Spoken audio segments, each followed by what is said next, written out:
1, 2, 3. Rustig. Welkom by nog 'n Storybeer storie. Luister lekker saam.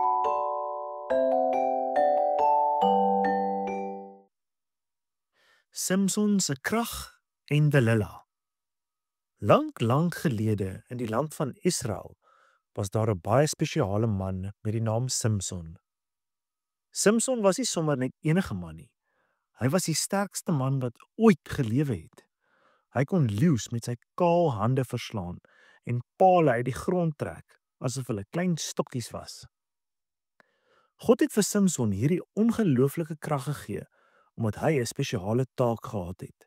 Hy moes die Israeliete, God se volk, help om hulle te beskerm teen hulle vyande, die Filistyne. Die Filistyne was 'n groep mense wat nie van die Israeliete gehou het nie en altyd probeer het om hulle seer te maak. Samson se krag was 'n groot geheim. Niemand het geweet waar dit vandaan kom nie. Maar daar was een belangrike ding. Samson het lang hare gehad wat nog nooit gesny was nie. Toe hy 'n klein seentjie was, het sy ma en pa vir God beloof dat hulle sy hare nooit sou sny nie. Dit was 'n spesiale belofte aan God. En solank as wat Samson sy hare lank gehou het, sou hy sy wonderlike krag behou het. Die Filistyne was baie bang vir Samson. Hulle het geweet dat hulle hom nie in 'n reguit geveg kon wen nie. So hulle het begin planne maak om uit te vind wat die geheim van sy krag was. Eendag het Samson 'n vrou ontmoet met die naam Delilah. Sy was pragtig, met 'n glimlag so helder soos die son. En Samson het baie van haar gehou. Wat Samson nie geweet het nie, was dat die Filistyne vir Delilah baie geld beloof het as sy kon uitvind wat die geheim van sy krag was. "Asseblief, Samson," het Delilah een aand gevra terwyl hulle onder die sterre gesit het. "Vertel my, wat maak jou so sterk? Ek is nuuskierig." Samson het geglimlag. Hy het geweet hy moes sy geheim bewaar, so hy het besluit om 'n grappie te maak. "As iemand my vasbind met 7 vars boombaste wat nog nie droog geword het nie, sal ek so swak soos enige ander man word," het hy gesê.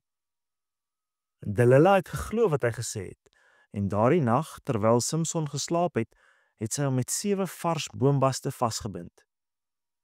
Toe het sy geroep, "Samson, die Filistyne val jou aan." Samson het wakker geword en die boombaste gebreek asof hulle dun draadjies was. Sy krag was nog steeds daar. Delilah was teleurgesteld, maar sy het nie opgegee nie.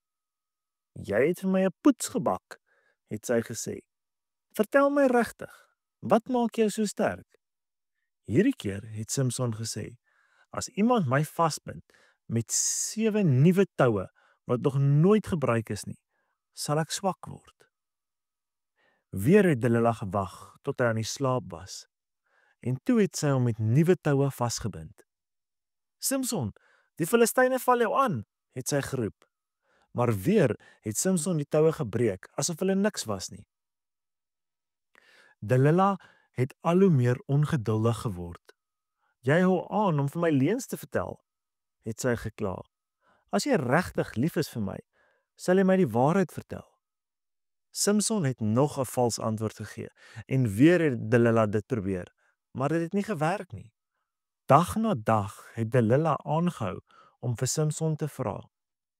Sy het gehuil en gekla totdat Samson so moeg van haar vrae was dat hy uiteindelik besluit het om haar die waarheid te vertel. "My hare is nog nooit gesny nie," het hy saggies gesê. "Dit is 'n belofte wat my ouers aan God gemaak het toe ek 'n babatjie was. As my hare ooit afgesny word, sal my krag my verlaat en ek sal so swak soos enige ander man word." Delilah het geweet dat Samson hierdie keer die waarheid vertel.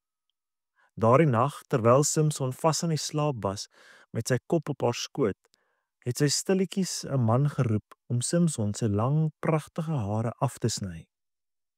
Soos die skêr deur Samson se hare geknip het, het iets hartseer gebeur. Die krag wat God vir Samson gegee het hom verlaat. Toe roep Delilah, Simson, die Filistyne val jou aan.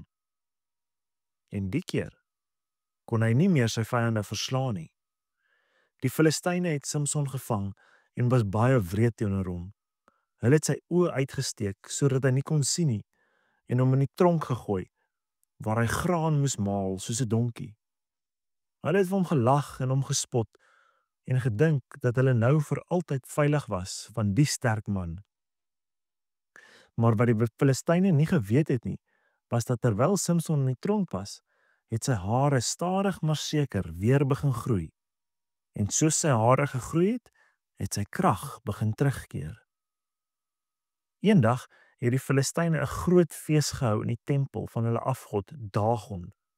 Hulle was almal baie opgewonde omdat hulle Simson gevang het. "Bring Simson uit sodat ons met hom kan spot," het hulle geroep. So het hulle vir Simson uit die tronk gebring en hom in die middel van die tempel laat staan. Duisende Filistyne was daar en almal lag en spot met die eens magtige Simson.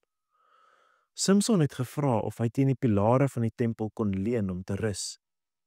Die seun wat hom gelei het, het hom na die groot pilare geneem wat die hele tempel opgehou het. Daar, met sy hande teen die pilare, het Simson saggies 'n gebed gefluister. "Here God, onthou my asseblief. Gee my net hierdie een keer nog krag, sodat ek die Filistyne kan straf vir wat hulle aan my gedoen het." En God het Simson se gebed verhoor. Vir een laaste keer het God vir Simson sy wonderlike krag teruggegee. En met al sy mag het Simson teen die pilare gedruk en geroep, "Laat my saam met die Filistyne sterf." Die pilare het begin kraak en skeur. Die hele tempel het begin bewe en skud. En toe, met 'n geweldige geraas, het die tempel in mekaar geval. Simson en al die Filistyne in die tempel het daardie dag gesterf.